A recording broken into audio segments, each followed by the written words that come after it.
Muy buenas tardes, estimada comunidad. Sean todos y todas bienvenidos a este nuevo webinar. Mi nombre es José Luis Sanzana y soy fundador del Club de Geolatam.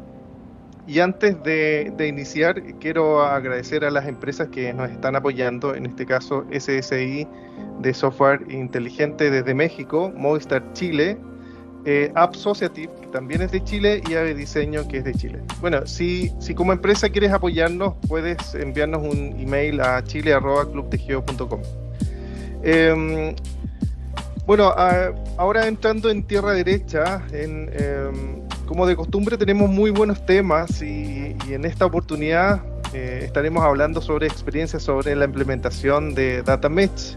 En esta ocasión discutiremos cómo ha sido el camino desde una idea inicial que hubo hasta implementaciones en proyectos reales como dentro del grupo Falabella. Más detalles nos va a dar Jorge Castro Santelice, que muy amablemente nos está acompañando en esta oportunidad. Jorge es ingeniero informático con más de 15 años de experiencia en desarrollo de software, plataformas middleware, transformación digital, cloud adoption, entre otras. Y algo no menor y que deberíamos recalcar siempre en nuestras sesiones y nuestros expositores, que es músico. En el caso de Jorge es músico de hobby. Yo también soy músico de hobby, de hecho tengo mi piano acá al lado. Es apasionado por las motocicletas y la buena mesa, qué mejor. Bueno, y antes de darle el pase a nuestro invitado, quisiera recordarles que pueden ir realizando sus preguntas en el chat de la sesión y al final vamos a tener un tiempo para poder responder todas sus consultas. Así que sin más preámbulo, dejamos con usted a Jorge para que inicie su presentación. Jorge, adelante. Muchas gracias, José Luis. Gracias por la invitación. Y nada, espero que la charla del día de hoy les ayude para los que están iniciándose en la aventura del Data Mesh, para ya saber un poquito más qué es lo que ocurre desde dentro y un poquito conversar de los principales dolores y cuál ha sido la experiencia en este camino. Bien, vamos a comenzar primero con ¿qué es el Data Mesh? Como todos sabemos, Data Mesh básicamente es un paradigma que busca resolver el problema de tener arquitecturas distribuidas y cómo la data que se genera en estas arquitecturas distribuidas se puede compartir de una manera relativamente homogeneizada en contextos distribuidos, en empresas que sabemos que en el día de hoy están cada vez más ya no en el on-premise, sino que también están pensando en cloud híbridos y todo ese tipo de arquitectura. ¿Cómo resolvemos ese problema? Entonces, lo que propone DataMesh es tratar todo lo que es la data como un producto, y ese producto tiene que seguir ciertas características para que permita vivir y coexistir en un ecosistema distribuido, y que permita a las organizaciones consumir esos productos de data de una manera simple, interoperable, etcétera, etcétera. Y aparte de eso, un punto que es muy importante, porque Data Mesh es un paradigma sociotécnico.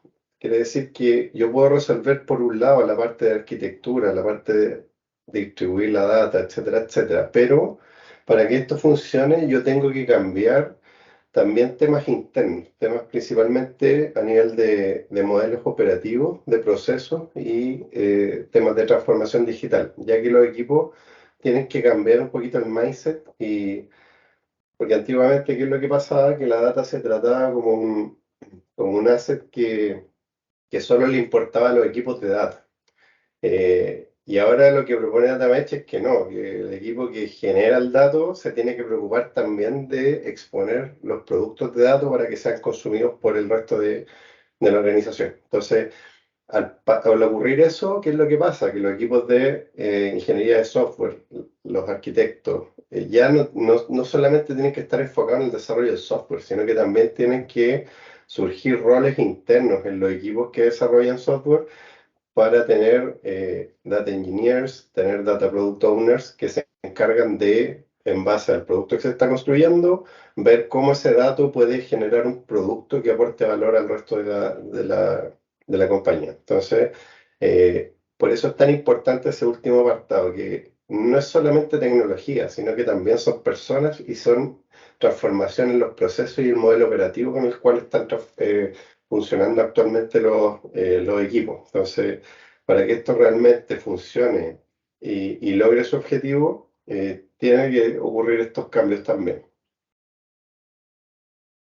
DataMesh propone 4 principios básicos que son el Domain Oriented, Centralized Data Ownership and Architecture, que básicamente lo que busca eso, es decir, la data pertenece a Unbounded Context. Cuando hablamos de Data Mesh, está muy basado en la metodología Domain Driven Design, para si quieren después estudiar también para entender un poquito el por qué hablan de Bounded Context, por qué hablan de dominios y todo eso. Pero básicamente dice que un equipo que resuelve una capacidad de negocio dentro del Domain Driven Design tiene que hacerse cargo de la data que están generando dentro de ese desarrollo. Entonces el Domain Oriented busca justamente eso. Como principio dice, el equipo, la data pertenece al equipo ahora. No pertenece al equipo de data que antiguamente se conectaban con una herramienta de ETL, sacaban los datos, se los llevaban a un data lake y ahí recién empezaban a aportar valor con los datos. Ahora esto cambia un poquito ese paradigma y dice que el equipo que desarrolla también tiene que tener ownership sobre las datas y es responsable de exponer estos datos al resto de la organización. El concepto de Data as a Product también es importante porque dice que la data tiene que ser tratada como un producto, entonces necesita cumplir ciertas condiciones, características que son de un producto para que efectivamente se vea de cara al resto de la organización como un producto. Y cuando hablamos de producto es básicamente como la etiqueta típica que yo veo, no sé, en un jugo que me dice, no sé, cuántas calorías tiene, cuánto azúcar, etcétera, etcétera, si es orgánico o no es orgánico. Eso es un poquito el concepto de tratar la data como un producto. Es que yo tengo que generar un cierto etiquetado a mis productos para que el consumidor final entienda perfectamente de qué se trata, qué contiene, de dónde se originó, etcétera, etcétera, para que también no tenga que recurrir al dueño del dato para entender de qué se trata. El tercer principio, que habla de la infraestructura como plataforma, es un principio súper importante porque básicamente los equipos que desarrollan software no son especialistas en data. Entonces, acá es donde tiene que poner harto foco los equipos técnicos en cómo facilitan la labor del desarrollador de software para que de manera simple sea capaz de exponer los datos para analítica y no tenga que ser especialista en data, porque todos sabemos que el manejo, el procesamiento de data es bien complejo y lo que queremos buscar es básicamente no cargar cognitivamente a los equipos de desarrollo de software. Entonces, este pilar de este principio es súper importante buscar, desde el punto de vista tecnológico, ofrecer arquitecturas o infraestructura para que los equipos lo puedan hacer de manera lo más simple posible y que se abstraigan de las complejidades del manejo y el procesamiento de datos. Y finalmente, el principio de computación federada del gobierno, esto es súper importante porque para que DataMesh funcione y para que los equipos de gobierno estén tranquilos de que esto funcione, lo que hay que buscar es que todas las cosas que son fundamentales desde el punto de vista del gobierno estén ejecutadas con procesos computacionales automatizados en los componentes que mencioné anteriormente, esta infraestructura como plataforma, nosotros tenemos que tener ahí todos estos fitness functions implementados para que el gobierno y lo que yo necesito gobernar se haga de manera automatizada. Y con eso yo me quedo tranquilo, o los equipos de gobierno se quedan tranquilos de que si un proyecto está utilizando los principios del data mesh, sabemos que están considerando las cosas que son básicas, tanto desde el punto de vista del gobierno como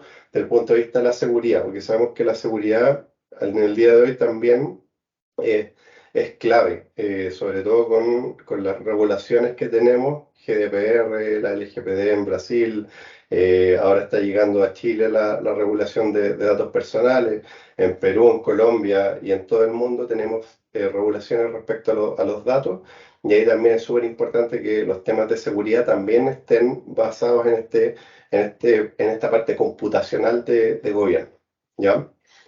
Esos son básicamente los principios. Y en esos principios nosotros trazamos una línea y dijimos, perfecto, ¿qué es lo que queremos hacer con los enablers? Vamos a tener tres pilares en los cuales vamos a generar nuestras líneas de trabajo.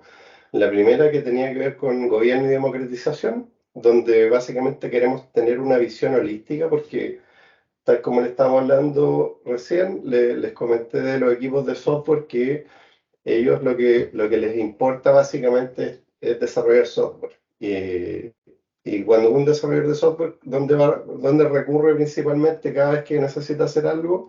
Se conecta a un portal, a un developer portal. Entonces nosotros ya teníamos un portal de desarrollo donde teníamos las APIs y los eventos, y lo que nos faltaba era, ¿cómo se llama esto? Exponer los data products también en esa visión holística. Entonces, uno de los pilares que dijimos, necesitamos tener el catálogo completo. Cuando yo entro a una capacidad de negocio, y ahí hablando ya un poquito más de arquitectura empresarial, cuando yo defino mi mapa de negocio con mis dominios y mis capacidades de negocio, nosotros en los portales de desarrollo podemos navegar en estos dominios, capacidades, y podemos ver en las capacidades qué APIs tiene expuestas, qué eventos y qué data producción. Entonces, esa era la visión complementaria que queríamos ver en este punto. Integración automática con la herramienta de Data Governance. Nosotros tenemos una herramienta de Data Governance, y lo que buscamos también era cómo cada vez que yo preparo un data product con los componentes de Data Mesh, llevo este producto a mi catálogo para que después pueda ser consumido. Y en ese catálogo también revisar todos los conceptos de gobierno que son importantes y que deben estar automatizados. Otro punto importante en la línea de gobierno es la armonización de los data products. Cómo yo genero una exposición consistente, tanto a nivel de metadata, de quality, security, ¿cómo se llama esto? Las características propias de los productos del mesh. Eso también es una preocupación que teníamos al inicio. Y finalmente lograr el self-service data assets, que básicamente lo que busca es que cualquier persona del grupo se pueda conectar al catálogo, y en modalidad tipo shopping cart tener un marketplace que permita ir agregando productos de datos, y eso por abajo automatizar los controles de acceso y todo eso dependiendo de los niveles de confidencialidad de la información que contiene este producto de datos. El pilar de Data as a Product, nosotros ¿qué es lo que buscamos? Obviamente la autonomía de los equipos para que puedan exponer ambos datos, que se preocupen tanto del desarrollo operacional, y que la analítica venga by default con el diseño de las API. Reducir los costos, eso es súper importante, y para eso hemos construido componentes que son extremadamente simples de utilizar y que son centralizados. No tenemos que tener deployments individuales en cada uno de los proyectos que necesita utilizar o aplicar los conceptos de Data Mesh, sino que lo hacemos con microservicios centralizados que permiten ejecutar a los equipos esta función.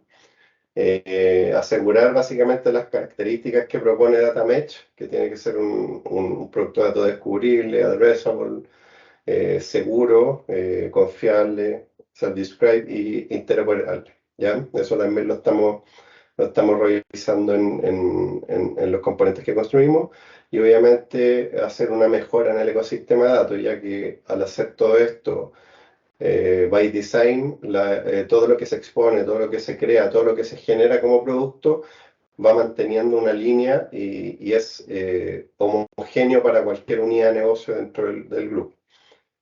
Y la parte, yo creo, más importante del Developer Experience, que ahí lo que hemos buscado es básicamente, los developers son muy expertos en utilizar APIs, y en eso, APIs y eventos. Entonces, nosotros hemos basado el desarrollo completo en microservicios y en eventos. Entonces, con eso, los desarrolladores, la verdad es que les cuesta muy poco integrarse con los servicios que hemos creado. Y la verdad es que ahí después vamos a hablar un poquito de las cosas que hemos logrado con esto. Eh, y que tenía mucho que ver con la baja en la carga cognitiva que le había mencionado en un inicio, que no queremos desarrolladores de software que sean expertos en datos. Eso no nos interesa a nosotros, sino que nos interesa que los desarrolladores de software se enfoquen en el desarrollo del software y que la data ya venga prácticamente por default para analítica, que es algo que antiguamente no podíamos lograr y que tenemos que recurrir a los mecanismos tradicionales de ingestas de datos. Entonces acá en general lo que hicimos básicamente es mejorar todo lo que era la experiencia del desarrollador para que ellos pudieran trabajar de manera súper simple con los componentes de Data Mesh que empezamos a desarrollar. Esto habla un poquito del mapa de qué es lo que es el Data Mesh y cuál es el ecosistema que tenemos en el grupo. Nosotros tenemos equipos que desarrollan software, que son los que podemos ver acá abajo. Yo no sé si se ve el puntero de lo que estoy presentando. Sí, se ve. Ya, Sí. perfecto. Entonces, tenemos los Business Capability Teams, que son los que construyen. Estos son desarrolladores de software y acá también, basado en la arquitectura hexagonal de Domain Driven Design, nosotros partimos del desarrollo del API. El API define, entonces nosotros somos siempre design first. Partimos con el diseño de la API, esa API prepara los resources que van a estar expuestos por esa API y dentro de ese contrato Swagger, lo que hacemos es preparar en el fondo el ecosistema de data de manera automatizada. Entonces, aquí se usan los componentes de los Data Mesh Enablers y finalmente logramos un producto de datos expuesto al Mesh Ecosystem que hemos denominado internamente en el grupo. Entonces tenemos N teams que desarrollan capacidad de negocio y exponen data products, pero también tenemos el modelo tradicional, más enfocados en el consumption aligned, dentro de los conceptos que expone Data Mesh, porque tenemos los source aligned, estos son orientados a la fuente, porque directamente desde la fuente yo expongo un producto de datos. Y acá tenemos más la línea de Consumption Align, que puede ser los típicos data lakes por dominio que tenemos nosotros, al menos internamente, que pueden consumir otros productos de datos, hacen enriquecimiento y finalmente exponen otros productos de datos al ecosistema del Mesh. Perdón. Y todos esos productos, lo que estamos haciendo es exponerlos al marketplace, que es básicamente nuestro catálogo de gobierno, donde cae todo el producto con su metadata, donde dice este producto de datos consiste en esto, fue originado de esta fuente, tiene estos grados de calidad, etcétera, etcétera. Y ahí finalmente entran los usuarios de los data consumers de data que pueden ser cientistas, visualización, etcétera, etcétera, o analistas de datos. ¿Cómo se ve un data product? También porque se habla mucho de data product, pero es un concepto que es más complejo de digerir y que acá tratamos de reflejarlo un poquito en qué es lo que es para nosotros un data product y que está muy linkeado a la arquitectura del Quantum que propone también dentro de todos los artículos y los papers que que es Chamac Degani, quien es la dueña de la idea del concepto de Data Mesh, en los equipos de ThoughtWorks proponen. Entonces, nosotros cómo estamos trabajando los Data Products en el grupo, básicamente identificando cuáles son los input ports. Los input ports son básicamente las fuentes de las cuales yo me voy a alimentar para generar un Data Product, que acá pueden ser N, pensando en la lámina anterior de los equipos más analíticos, que son más consumption aligned, o cuando son operacionales, mi source data port debe ser las transacciones que se están generando en mi API operacional, ¿ya? Entonces, primer concepto que es importante es entender cuáles son esos input ports y qué cosas yo quiero rescatar de esos input ports para también entender cuando alguien quiere consumir mi producto de datos, perfecto, yo entiendo desde dónde fue originado. Este producto viene de acá, perfecto, de este sistema transaccional o de esta fuente, ya, ok, perfecto.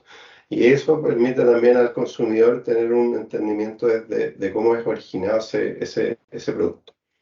Internamente, aquí ya vienen todos los data mesh, los principios del data mesh, cómo se aplican, pero yo tengo que tener un pipeline, ¿cierto? Para preparar mi producto de datos, para enriquecerlo o para transformarlo, para limpiarlo, para medirle las métricas de calidad, etcétera, etcétera. Y eso también tenemos servicios que nos han permitido lograr esa funcionalidad internamente ¿cómo se llama esto? En nuestros ecosistemas.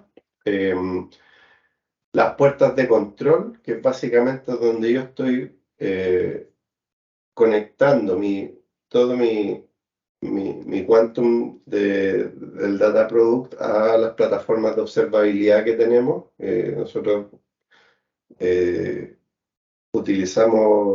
tenemos dos principales arquitecturas de observabilidad, una plataforma que es Datadog y la otra que es Stackdriver en GCP.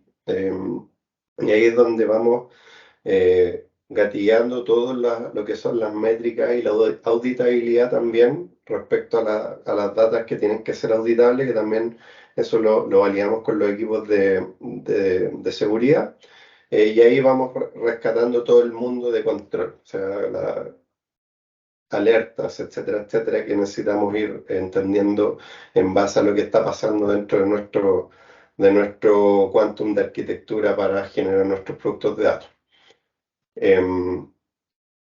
Arriba tenemos los Discovery Port, que ahí básicamente todo lo que tiene que ver con el metadataje que enriquece el producto de datos, quién es el owner de ese producto, a qué dominio pertenece, cuál es el nombre del data product, cuál es el grado de freshness con que se actualiza este data product, con qué frecuencia se actualiza, etcétera, etcétera.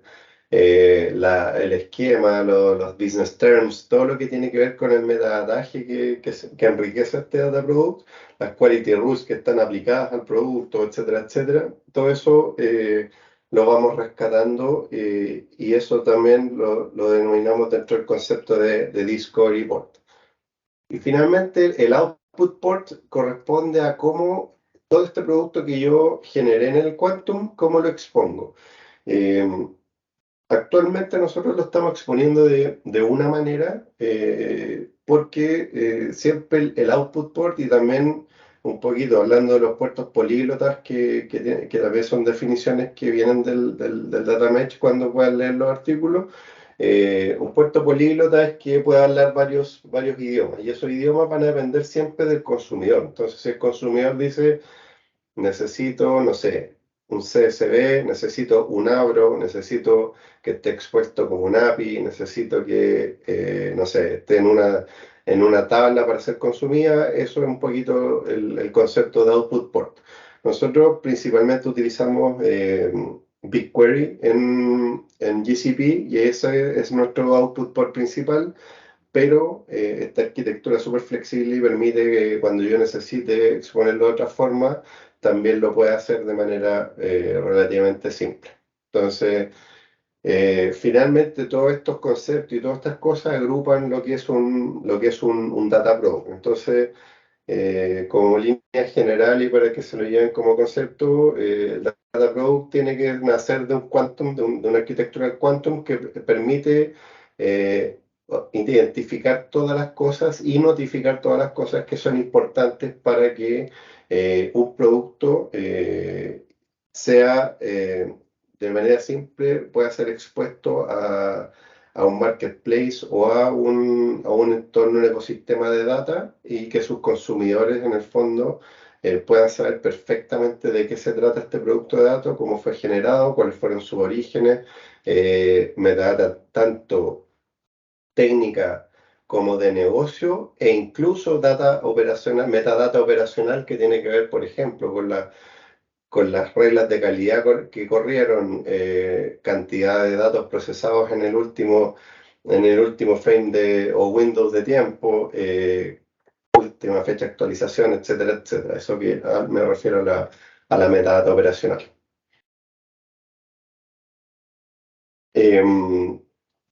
Bien, entonces, qué es lo que hemos construido nosotros en Falabella para abordar todos estos temas toda esta teoría y todas estas cosas que yo estaba mencionando anteriormente? Nosotros creamos el concepto de Data Mesh Enablers como un proyecto que abarca varios microservicios que nos permiten en el fondo ir logrando todas estas cosas que hemos mencionado anteriormente. Entonces, nosotros partimos por el concepto de core dentro de Data Mesh Enablers, que acá es donde tenemos los microservicios que son los que nos permiten principalmente generar los ecosistemas para que el dato pueda ser expuesto de manera muy simple para los equipos dentro de un sistema operacional. Entonces, como les había mencionado anteriormente, nosotros tenemos un equipo que desarrolla APIs relacionadas a una capacidad de negocio, y esa capacidad de negocio tiene un contrato Swagger que habla de los recursos que expone, y nosotros desde ese mismo contrato lo leemos con un servicio que se llama Schema Service. Y Schema Service, ¿qué es lo que hace? Lee el esquema, entiende los tipos de datos, entiende cuáles son las estructuras, y con eso genera inmediatamente un event store en BigQuery que refleja exactamente lo que está exponiendo el sistema operacional con su contrato usuario. Y ahí hacemos la homologación tenemos el servicio del Data Type Mapping, que es el que se encarga de si el API exponía, no sé, un string, como ese es un string en BigQuery, como un int, etcétera, un float, todo ese tipo de cosas. Usamos el servicio de Data Type Mapping para darle consistencia a lo que está exponiendo el sistema operacional y se cargue de manera correcta en el Event Store. Para los que no manejan el concepto de Event Store, la gracia del Event Store es que maneja las transacciones históricas que ocurren en un sistema operacional. Entonces, se marca el registro completo y se marca la transacción, que puede ser una transacción create, update o delete. Entonces, eso me permite recrear historia. Por ejemplo, si yo quiero ver cuál ha sido la evolución de qué puede ser de una compra, puedo ir viendo por los diferentes estados en los que ha ido pasando y puedo reconstruir historias pasadas si es que me voy al evento de creación, por ejemplo, puedo hacer correlación y puedo regenerar en el fondo los productos de datos ya que manejo la historia completa. En el sistema operacional yo manejo siempre la última foto de la data, o sea, si el registro fue eliminado, yo voy a ir a ver si es que fue un borrado lógico, un borrado físico, voy a ir a ver qué es lo que ocurrió, pero voy a ver esa última foto, pero no voy a ser capaz de regenerar la historia con la que llegué finalmente a una operación de borrado. Entonces, el Event Store me permite todo eso. El otro componente que tenemos es el publisher, que el publisher se nutre de eventos que ocurren a nivel transaccional, porque primero configuré con el Schema Service el Event Store y el raw, ya está todo listo y preparado para funcionar, y cuando ya viene el runtime, el Data Publisher va escuchando todos los eventos Create, Update, Delete que ocurren en las bases operacionales, y con eso va identificando estos eventos y los va escribiendo en el Event Store. Y va registrando todas las transacciones que ocurren en la operación de manera síncrona, y con eso no afectamos la performance del sistema operacional. Y eso también está muy basado en la arquitectura hexagonal que tenemos acá, que nosotros tenemos de manera muy simple. Los equipos pueden exponer estos eventos create, update, delete de los recursos operacionales, para que el Mesh Enablers, el Data Publisher particularmente, se encargue de suscribirse a esos eventos y poder hacer las publicaciones. Después, en la línea de pipelines es donde tenemos acá dos componentes principales, que tenemos el SQL Orchestrator, que es un orquestador bastante simple, que lo construimos solo para los Mesh Enablers, y acá es donde yo orquesto SQLs que me permiten armar los productos de datos. No quise usar, no quisimos en realidad utilizar Airflow, no quisimos usar herramientas de ETL y todo, porque era demasiado, pensando en que acá, una vez que yo ya tengo mi Event Store y quiero empezar a generar mi RAW, mi Data Product, y con la participación de un Data Engineer dentro de los equipos, que era un poquito la parte del cambio de los modelos operativos que había mencionado en un inicio. Un Data Engineer más un Product Owner, entendiendo la data que tiene y qué es lo que quiere generar como producto de datos, es bastante simple crear un par de SQL. Hicimos un motor bastante pequeño, pero que es muy útil y muy barato, para que se utilicen en los Machine Learners y sean capaces de exponer estos datos de manera simple y generar data products. El multidependencia es un componente que nos permite también generar mallas de dependencia de pipelines, que son basadas en eventos, eso es mucho más, generalmente como se abordaba la problemática de los pipelines antiguamente, era con scheduling, que decían, esto va a terminar más o menos a las 5 de la mañana, así que el pipeline siguiente lo voy a correr a las 7 por si se me demora un poquito la malla, para estar seguro. Acá es todo lo contrario, acá termina un pipeline y notifica vía evento, y el otro escucha un suscriptor, perfecto, tiene que comenzar el otro pipeline, y le notifica con un evento, y se levantan con arquitecturas serverless, que no necesito tener gran infraestructura, y que también es mucho más eficiente en costo, funcionando siempre las 24 horas, sino que solamente se levantan cuando ocurren estos eventos que tienen que despertar a otro pipeline dentro de las mallas de dependencia. En la parte de governance creamos el inventario de pipelines, donde vamos anotando todo esto dentro del Data Products, en Quantum Architecture. Todos estos pipelines se van registrando y van quedando catalogados con un owner, qué es lo que hace, cuál es su funcionalidad, fuentes, cuál es el processing interno que tiene, y todo ese tipo de metadataje lo estamos utilizando, lo estamos registrando en un microservicio de inventario de pipelines. Tenemos el Quality Service y el Quality Executor. El Quality Service es el que me permite definir las reglas de calidad que yo quiero correr. Eso ahí estamos, el principal usuario de ese Quality Service es el equipo de Data Governance, que define cuáles son las dimensiones de calidad que quiere medir en los Data Products. Y finalmente, cuando definen las reglas, en el executor, básicamente yo digo, tengo toda esta regla de calidad, y hago un binding hacia el data product. Le digo, ya, este data product, que consiste en esta data, yo quiero correrle las reglas de, no sé, de completitud, de duplicado y de nulos. Y el executor, con ese binding, se encarga de gatillar la ejecución de esa regla de calidad, rescatar las métricas, y ese metadataje también queda disponible para ser consumido después también dentro de los conceptos del quantum que hablé anteriormente, y quedan disponibles para que el usuario final pueda ver cómo va la calidad del data product.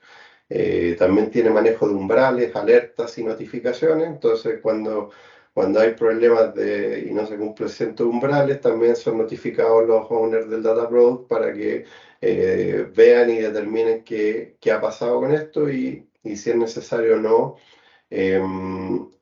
hacer un reprocesamiento o ver qué acciones tienen que tomar. Finalmente, los últimos dos servicios, el Metadata Service es el que, como se pueden dar cuenta, el Data Product es un ciclo de IA que es bastante complejo, no es un ciclo fácil en el cual yo pueda tener todo el metadato en el instante cero, porque parto primero con una configuración. Una vez que tengo la configuración, tengo que empezar a crear mi producto de datos, que no lo tengo en un inicio, porque al principio yo tengo el link hasta el Event Store, pero después tengo que preparar mis tablas raw y mis data product con estas orquestaciones simples, que ahí trabaja el data engineer más el data product owner. Entonces, esto ocurre en temporalidades distintas. Entonces, cuando esto ¿en qué se traduce básicamente? Que yo voy a tener transacciones distribuidas en instantes de tiempos distintos. Entonces, ¿cómo yo voy asociando en el fondo todo ese metadataje que se captura en temporalidades distintas y las tengo que asociar a un data product? Implementamos el patrón Saga y tenemos una saga para el servicio metadatado del data product. Que la gracia de la saga es que va manteniendo una máquina de estados que permite hacer transacciones distribuidas y hacer, ¿cómo se llama esto? Las correcciones en caso de que falle el proceso en el medio o si ocurre todo de manera correcta, finalizar esa instancia de saga y dejar todo homogéneo y dejar todas las transacciones de manera correcta y consistente en todos los sistemas con los cuales necesita interactuar. Entonces, básicamente con esa saga vamos rescatando el metadataje y lo vamos registrando en el metadata service, que una vez que ya finaliza la saga completa, corre el servicio el DP Certified, que básicamente nos ayuda a certificar que el proceso completo del Quantum me generó un producto de datos que está correcto, está consistente, tiene los metadatos, está todo de manera correcta. Cuando ya se certifica, llamo al Synchronizer, que es el servicio que finalmente nos actualiza todos los metadatos en nuestros catálogos, en el marketplace y en la herramienta de Data Governance. Entonces, eso es básicamente el ecosistema de todos los componentes que hemos creado en Falabella para abordar la problemática del data mesh. Algunos insights, a ver, hemos bajado muchísimo el tiempo de la data operacional para la data analítica. Actualmente nos estamos demorando en menos de 2 horas entre que entiendo cómo está el Swagger, los contratos y ya tengo todo el ecosistema preparado para empezar a ingestar la data. Eso lo estamos trabajando, queremos llegar a prácticamente nada porque toda esa preparación de esas 2 horas es mucho tiempo en que el equipo se encargue de preparar llamados REST y todo eso, y lo que queremos hacer es automatizarlo. Entonces estamos creando pipelines de CI/CD para que un equipo lo único que tiene que hacer es configurar un par de descriptores en Git y el proceso de GitOps va a encargarse de hacer todas las llamadas correspondientes a los servicios, y con eso pretendemos bajar a minutos la configuración. Otra de las cosas importantes es que ganamos consistencia, porque los recursos operacionales es lo mismo que tenemos registrado en las bases analíticas. Entonces, con eso estamos también asegurando mucha consistencia. La frescura también es una frescura soft near real time, porque bueno, lo que le explicaba un poquito, este orquestador de SQL lo que hace es lee el event store y empieza a preparar los datos. Entonces, dependiendo de qué tan cercano al tiempo real se requiere el producto de datos, eh, tomamos una u otra decisión arquitectónica, pero básicamente estamos entre 1 y 30 minutos en la preparación de los data products, y también va a depender mucho de la naturaleza del aplicativo, porque si es extremadamente transaccional, obviamente tengo un volumen importante para hacer un processing, pero si no tiene muchas transacciones durante el día, no tiene ni un sentido que esté cercano al tiempo real, siendo que no voy a procesar nada de data porque no me está generando mucha data un aplicativo operacional. Em, el development time también, no necesito equipos para hacer esto, ya necesito una persona que conozca un poco SQL y sería, ya el resto, todo lo que es la transacción, todo lo que es el cómo ingesto un dato, etcétera, etcétera, eso, el costo es cero porque los componentes se encargan de eso. Em, la carga cognitiva, lo mismo, los equipos ya solo saben hacer un par de llamados a API y necesito un ingeniero que se encargue de preparar ¿cómo se llama esto? El producto dato, pero la ingesta, la calidad, todo ese tipo de cosas yo se los saqué completamente de encima a los desarrolladores, y ellos no necesitan conocer nada de eso para poder ejecutar su función. Y otra cosa que es muy importante, y esto sí que es clave, es todo lo que tiene que ver con el gobierno federal, la seguridad y la calidad.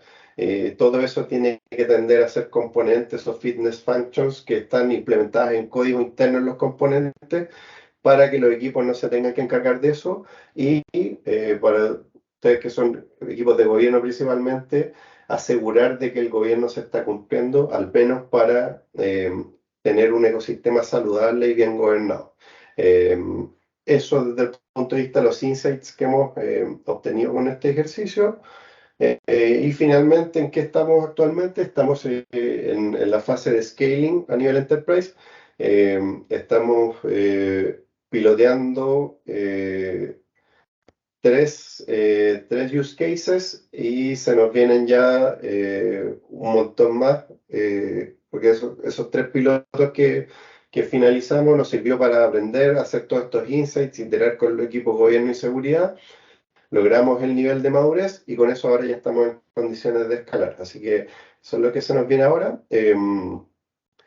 Estamos finalizando el modelo de madurez de Data as a Product, con el cual queremos medir todas las dimensiones necesarias para que el ecosistema de datos quede saludable y consistente en el grupo.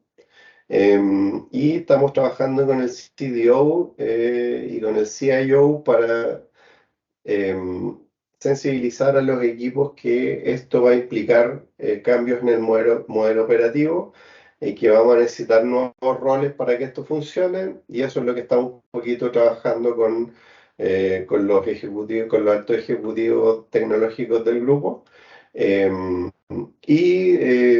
Estamos trabajando con cómo va a funcionar principalmente la fase de gobierno federado, porque acá hay un tema que es súper importante y que tiene que ver principalmente con las cosas que van a ser gobernadas desde los equipos centrales, y qué cosas tenemos que discutir en estas mesas de gobierno federados, que tienen que poner el principal foco en la interoperabilidad, porque eso es lo más importante.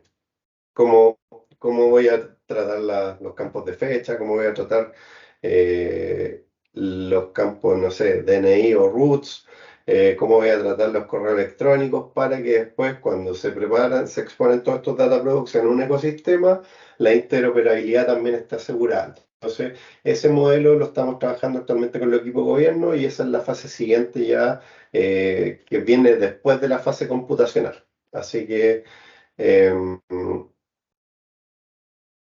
eso era lo que tenía como presentación para el día de hoy. Y ahí no sé, José Luis, cómo vienen los siguientes, si es que hay preguntas o no, y me van contando. Sí, yo creo que hay hartas preguntas, al menos yo tengo varias anotadas, pero comencemos con las que están escribiendo aquí en el chat. La primera es de Sebastián, Fuensalida dice, si la data es tratada como producto, los equipos de desarrollo tienen que contar con su ETL, entre comillas, o sea, entre paréntesis, ingeniero de datos dentro de la célula, para entregar ese producto o solo disponibilizan la data cruda y por fuera del equipo de desarrollo, ejemplo de ya, se encargan de modelar la data. Em, Ya, yo creo que está tocando varias cositas dentro de la pregunta. ya, perfecto. Mira, ahí nosotros lo que el producto dato puede tener varios sabores, Sebastián. Uno es data cruda y se puede determinar que dentro de ese equipo el dato crudo es lo que tiene que exponer porque simplemente no tiene más valor, no tiene más valor el que yo le pueda agregar para hacer transformaciones, etcétera, etcétera, para exponerlo como un producto dato. Pero puede ser el caso contrario, que si yo digo, pues con toda esta data, no sé, yo puedo hacer agrupaciones, puedo hacer segmentaciones, puedo hacer, etcétera, etcétera. Y eso, la idea es que el equipo lo resuelva. Entonces, uno de los cambios de la parte del modelo operativo que mencionaba durante la presentación, habla justamente de eso, que en los equipos, y no necesariamente en todas las células, sino que a lo mejor dentro de un portfolio de células debiese haber un data engineer y un data product owner que es el que se encarga de entender conceptualmente toda la data que se está generando dentro de un dominio o de una capacidad de negocio y ser capaz de aportar mayor valor dentro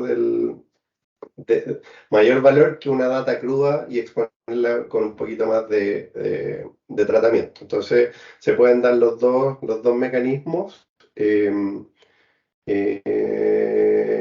Claro, y es el mismo equipo. Acuérdate que el concepto del match lo que habla es que el equipo es autosuficiente y se hace cargo y obtiene ownership sobre el dato que está generando. Entonces tiene que ser el mismo equipo porque si no estaríamos cayendo en el modelo tradicional que un equipo genera datos y yo le tengo que pedir, oye, usuario y contraseña de la base de datos, una cuenta de servicio y hago una ingesta y de ahí trato de entender el dato y todo eso. Entonces, el paradigma busca el ownership, Sebastián, entonces lo ideal es que el equipo se tiene que hacer owner de la data y de los data products que está generando con ella, sea raw o sea algo más enriquecido, más maduro. Ya, muchas gracias, Jorge. Mira, aquí hay otra de Daniel Cifuentes. ¿Podrías, por favor, explicar un poco más de detalle a qué te refieres con Measure Data as Products del modelo de madurez? Perfecto. Mira, nosotros internamente tenemos un estudio de Data y Analytics en el grupo, en el cual generamos modelos de madurez. Y uno de los modelos de madurez que estamos trabajando es el de Data as a Product, porque en general lo que hacen los equipos de data generan productos de datos, o sea, nadie procesa y hace tratamiento de datos para, no sé, para guardarlo y que nadie lo pueda consumir, o sea, el fin es generar productos de datos. Entonces, nosotros introdujimos como concepto el Data as a Product como un modelo de madurez, en el cual estamos midiendo cuáles son las características que queremos que los equipos vayan aplicando en sus prácticas diarias para hacer esta medición de madurez. Entonces, por ejemplo, en ingestion, que puede ser con el modelo tradicional que ocupan los equipos más de data lakes, por ejemplo, tienen que metadatear, identificar los puertos de entrada, de dónde viene el dato, qué calidad tiene el dato con el que están generando un producto de datos, ese tipo de cosas son lo que queremos medir en este modelo madurez. Los conceptos de gobierno también están aplicados en este modelo madurez, entonces estamos preguntando a los equipos en el modelo madurez de Data Product. ¿Estás rescatando metadata técnica? ¿Estás rescatando metadata de negocio? ¿Tu producto de datos cuando lo expones está seguro? Ese tipo de cosas son las cosas que eh, estamos planteando en el modelo de madurez y que lo estamos cerrando para empezar a medir en los equipos internamente y sacar una radiografía de dentro de todos los equipos que desarrollan productos de datos, cuál es el nivel de madurez y dónde tenemos que empezar a poner foco y que las cosas que estamos viendo que son más débiles y que son prácticas que no hacen mucho los equipos, tratar de automatizarlas para que aseguremos que el cumplimiento y que no le pidamos a todos los equipos que hagan cosas que sabemos que no son prácticas comunes. Entonces, es un poquito el concepto, no sé si te quedó claro, Daniel. Ahí dice que sí. Perfecto. Vale, vamos con la siguiente. Dice, bueno, Sebastián hace otra pregunta. Dice, ¿hay espacio para MDM dentro de este desarrollo de Data Mesh o el management lo hace directo con la Federación del Data Product? Ya. Este concepto de MDM que hace rato El, que está el, dando el- vuelta. sí, a ver, el MDM es un tema bien complejo porque básicamente lo que busca es generar una visión única cuando tú tienes sistemas que generan data en un contexto similar, que pasa mucho con la data de los clientes, por ejemplo. ¿Cuál es el cliente? ¿Cuál es el cliente, el de verdad? El cliente que me genera un ámbito logístico, es el cliente que me genera mi loyalty en la banca, es el cliente que en el caso nuestro que está autenticado y que nos dio sus datos en la app. Y toda esa data tú tienes que decir, chuta, ¿cuál es el cliente? ¿Cuál es el único Sebastián Fonsalía que, ¿y cuál es la data de Sebastián que me dice que es él? La data de este sistema, de este otro, de este otro.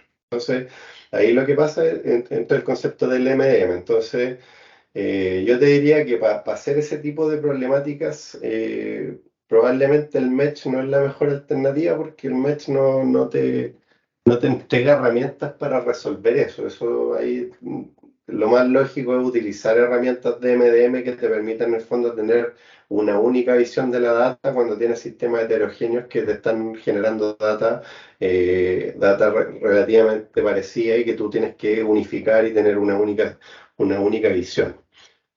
Pero el Mesh sí puede servir quizás para los reference, los RDM, que es Reference Data Management, que es, por ejemplo, cuando tú tienes, en el caso nuestro, cuando tenemos un sistema que tiene el maestro de productos que vendemos en el grupo, por ejemplo, eh, todo ese maestro producto, si lo maneja un solo equipo, y el que es encargado desde el punto de vista operacional de preparar esto, ahí sí aplica porque tú tienes la ganada de que tienes el producto unificado para la operación, porque tienes el API productiva operacional, y por el lado tienes inmediatamente desde esa data operacional tienes el expuesto para analítica con los Mesh, el dato para los equipos de data. Entonces, en ese caso sí aplica, pero MDM es un concepto mucho más complejo y que necesita tecnologías que son mucho más específicas para resolver ese problema, Sebastián. Así que, pero haber contestado tu duda.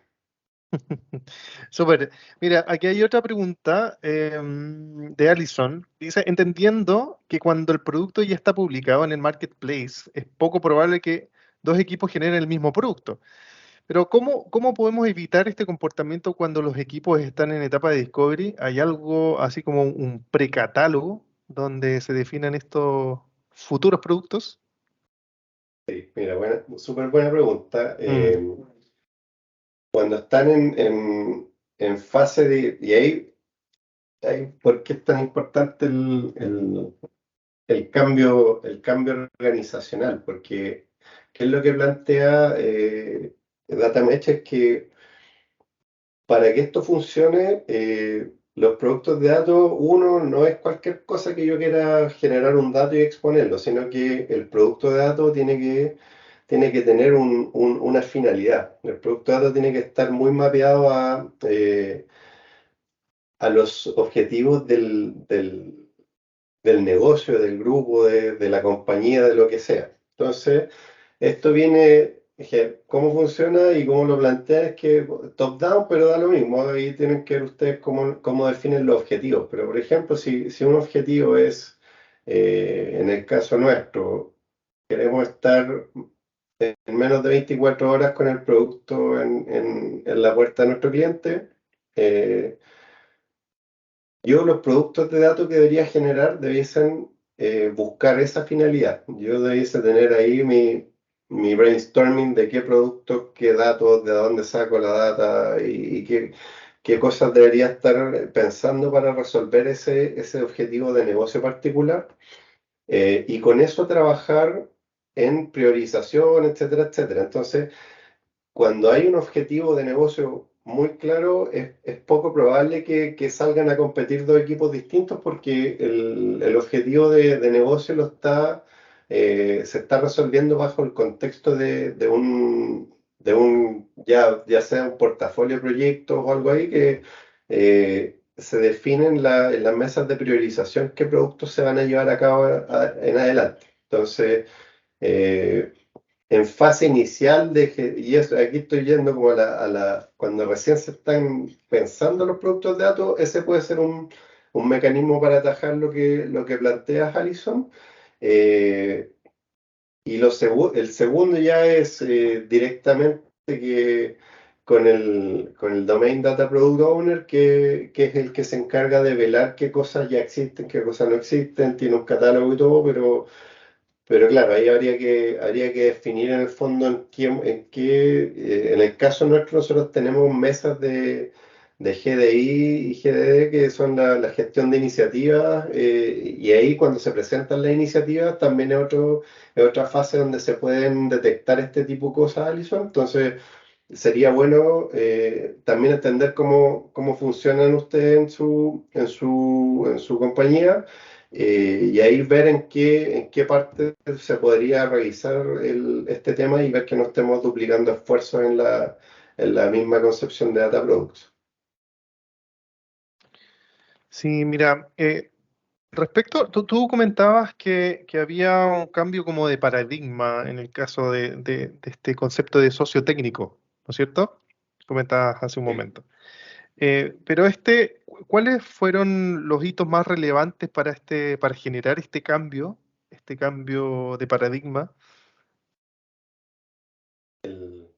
Mira, el mayor dolor lo tienen los equipos de data tradicional, José Luis, porque eh, ellos están acostumbrados a que ellos hacen la ingesta, ellos preparan, ellos hacen el cleansing, revisan todo. Entonces ahora tú le estás diciendo, tu equipo de data ya no te preocupas más de esto porque lo hace el mismo equipo que genera el dato. Y eso genera un golpe bastante fuerte Como porque, ¿qué hago aquí ahora? ¿Cómo me reinvento, por pero, decirlo de alguna forma? pero tienes que entender que esto tiene una gradualidad. O sea, yo estoy así, voy a seguir haciendo toda esta ingesta y de a poquito voy a ir creciendo el mesh hasta que ya Ujú, llego llego a que tengo todo mesh, pero nunca voy a tener todo mesh y los equipos de data, lo que hay que hacer con ellos es decirle que ahora ellos van a usar los productos de datos, ya no tienen que ingestar, no tienen que preocuparse de cuántos duplicados tengo que eliminar, cuántos nulos me vienen, porque es el equipo que origina, el que genera el dato, el que se tiene que preocupar de eso. Entonces ellos ahora tienen que enfocar mucho más en cómo aportan valor con los datos que preocuparse de las tareas tradicionales del data engineer que tienen que ver con el curado de la data. Entonces, eh, hay que trabajarlos por ese lado y ver que en el fondo es una oportunidad para que ellos aporten más valor con el dato a que quitarle el trabajo. O sea, no es quitarle el trabajo, sino que enfoquen todo su tiempo en preparar mejores derivados, mm. pero ya están logrando algo que antes no tenían, que el sistema legacy antiguamente jamás te aseguraba calidad. Tú te conectabas y era lo que había. O sea, es casi la palanca que uno tiene para decirle a un legacy, oye, este dato me viene con súper mala calidad, ¿puedes corregir el legacy para que ahora me llegue bien? Eso es inviable en la práctica. Entonces, lo que se está logrando un poquito con esto es que mejora la actividad y el trabajo para los equipos de datos. Yo creo que ese es uno de los principales temas que hay que trabajar, y con gobierno también, porque el federar el gobierno también es bastante complejo, José Luis, que o sea, decirle a un equipo gobierno, no, o sea, ahora Sí. todos lo hacen solo, ellos van a ser autónomos, tú no, y hoy se empiezan a preocupar, pero ¿y cómo están midiendo esto? Entonces ahí es súper importante el trabajo en conjunto con los equipos de gobierno y seguridad, porque seguridad del dato también está muy preocupado de qué es lo que pasa. Y obviamente los equipos de legal y compliance, si es que aplican en sus compañías también, nosotros tenemos mucha complejidad para compartir datos, incluso entre las empresas del grupo, porque por temas de libre competencia tenemos varios temas que son bien complejos, entonces todo eso tiene que estar incorporado en el fondo en los componentes para que sea este gobierno automatizado. Es clave también para que los equipos de gobierno estén tranquilos y que lo vean. O sea, mira, estoy rescatando todo esto, están aplicadas todas estas políticas, estamos aplicando calidad, está quedando en la herramienta de gobierno, todo ese tipo de cosas tienen que estar súper alineados con los equipos de gobierno para que funcione. Y respecto a lo que tú comentabas también sobre el data como producto, en realidad nosotros ahora dentro de la organización estamos entregando productos que son datos, ¿ya? Y esos datos tú decías que hay que generar todas las características, mostrar de qué se trata el dato, con la calidad que viene, de dónde viene, etcétera. ¿Cuál es la importancia que tú le das a los catálogos de datos dentro de la organización y cuál es la complejidad que esa tiene y que han tenido ustedes para poder armar un buen catálogo y para que la organización también sepa qué es lo que tiene? Porque pasa mucho que nos volvemos diógenes de los datos, siempre lo digo esto, los diógenes de los datos tenemos demasiados datos y no tenemos idea de lo que tenemos. Entonces, ¿cuál es la complejidad que eso significa de tener un buen catálogo y cómo explotarlo de buena manera? Sí, mira, acá una de los gran beneficios que tiene esto es que te permite tener un catálogo homogéneo, que aseguras que estás rescatando todas las cosas que son importantes para tener un catálogo.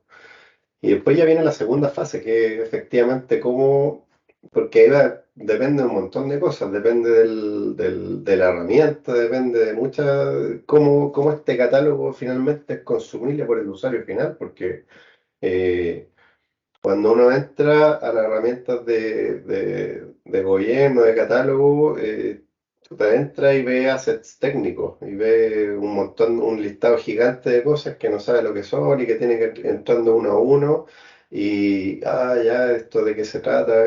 Entonces, por eso nosotros cambiamos a la visión un poquito más pensando en la arquitectura empresarial. Entonces, la arquitectura empresarial habla de lo que son los mapas de capacidades dentro de una empresa. Una empresa, si se dedica a la banca, tiene ciertos dominios y ciertas capacidades de negocio para resolver. Entonces, en el Developer Portal queremos simplificar un poquito esa visión. Entonces, si alguien quiere saber qué cosas existen, no sé, en Shopping Cart como capacidad de negocio, va a entrar navegando las capacidades de negocio.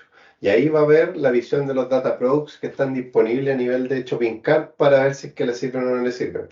Es una de las formas que tenemos para simplificar la navegación, pero todavía no te podría responder a escala, cuando ya tengamos 100 data products, porque ahora estamos piloteando como con 5 data products, y ahora viene la fase de scaling. Entonces, ahora vamos a ir viendo efectivamente esos dolores y probablemente si conversamos en un mes más te voy a poder contar, mira, ¿sabes qué?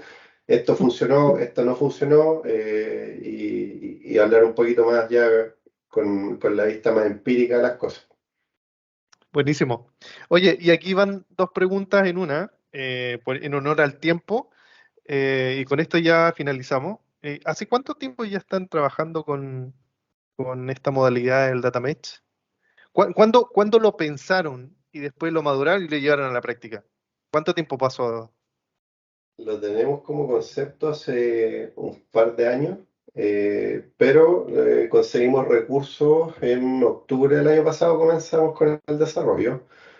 Eh, Así que estamos por cumplir un año entre ya comenzar de lleno con el diseño de los componentes, los microservicios y todo eso. Y claro, ha sido lento, uno, porque cuesta, ¿cómo se llama esto? Vender una idea que es tan abstracta como los enablers.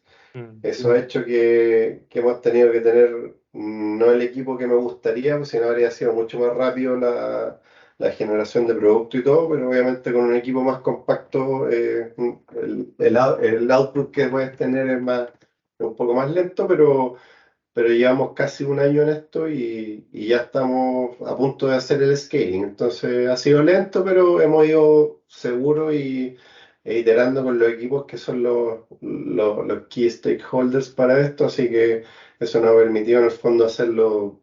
Hemos ido a paso lento, pero súper firme y seguro. Vale. ¿Y cuál es tu recomendación para, para los equipos o para las empresas que quieren comenzar con este tema del data mesh? O sea, ¿cuál vendría siendo los principales tips y el paso a paso, así, o muy a grandes rasgos, dos o tres principales, como para enfrentarse a esta nueva realidad? Eh, Mira, yo creo que lo principal es, para que esto funcione,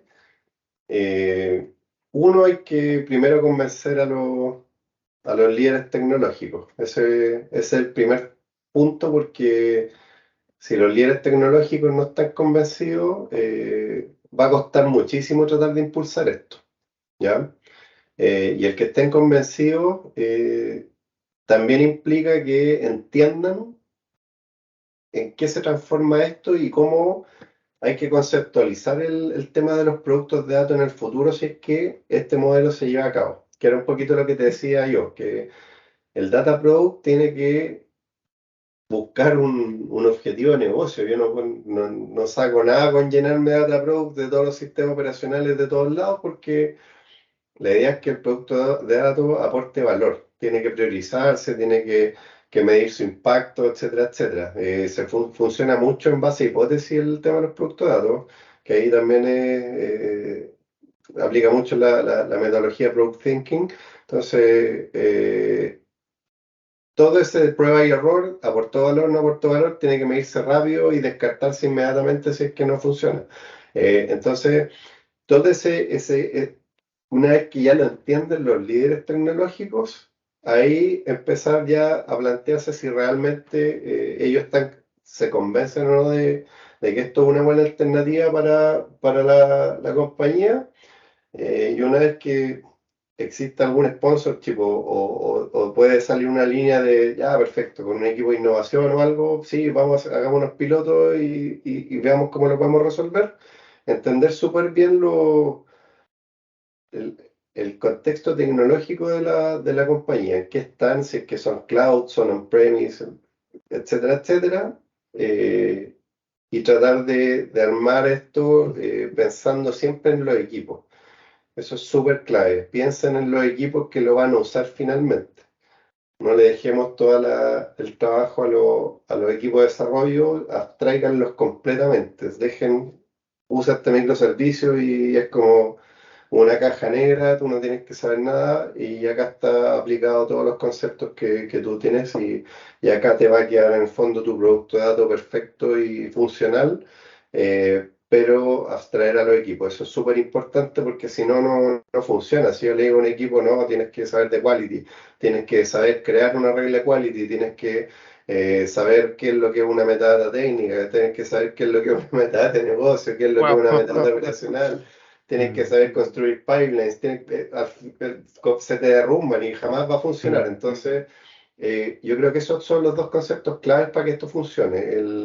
El primero, tener convencimiento a nivel ejecutivo, y después preparar y diseñar esto muy bien para que los equipos se abstraigan de la complejidad de la data. Vale, perfecto. Mira, y ahora, muy rápidamente, así en 20 segundos, Daniel dice, una pregunta adicional, es que está muy buena porque tiene que ver con gobierno. Una pregunta adicional dice, ¿qué tan difícil le fue elegir las herramientas con las cuales trabajar el gobierno? Si nos pueden contar cómo le fue la experiencia particular. La herramienta, ya. Mira, a ver cómo lo hicimos nosotros. Nosotros hicimos un assessment de herramientas de gobierno. Eh, Utilizamos las dimensiones principales que tiene que tener cada una de las herramientas de gobierno. Eh, Trabajamos con los equipos de seguridad, legal, gobierno y arquitectura. Y hicimos la típica planilla de assessment y nos fuimos reuniendo con cada uno de los vendors.